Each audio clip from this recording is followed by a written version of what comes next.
Hasil survei sejumlah lembaga menunjukkan, elektabilitas Partai Nasdem makin turun pasca deklarasi Anies sebagai capres.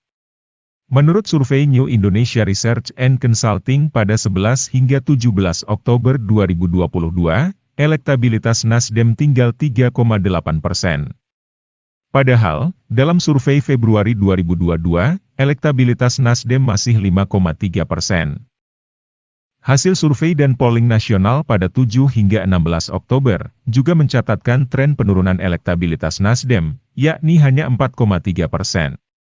Sementara hasil survei Polmatrix Indonesia pada 17 hingga 22 Oktober, tingkat keterpilihan Nasdem hanya tinggal 3,1%. Sedangkan hasil survei terbaru yang dilakukan SMRC pada 5 hingga 13 November 2022, elektabilitas Partai Nasdem turun jadi 4,8%. Padahal, pada survei Oktober 2022, elektabilitas Nasdem masih 5,4%. Artinya, deklarasi Anies Baswedan sebagai capres, ternyata tidak mampu menolong Partai Nasdem. Apakah ini artinya bahwa pencalonan Anies oleh Nasdem sampai saat ini belum memberikan efek yang signifikan terhadap Nasdem? Kalau kita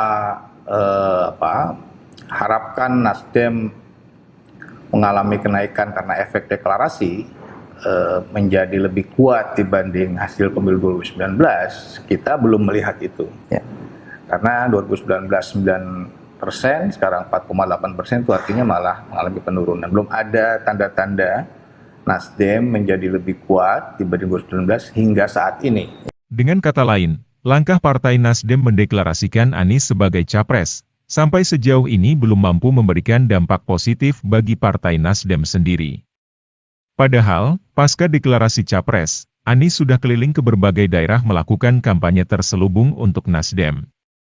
Tapi faktanya, malah memicu timbulnya aksi penolakan dari warga karena Anies dianggap sebagai bapak politik identitas. Tentunya, hal ini bakal jadi ironi terburuk pada Pilpres 2024 nanti.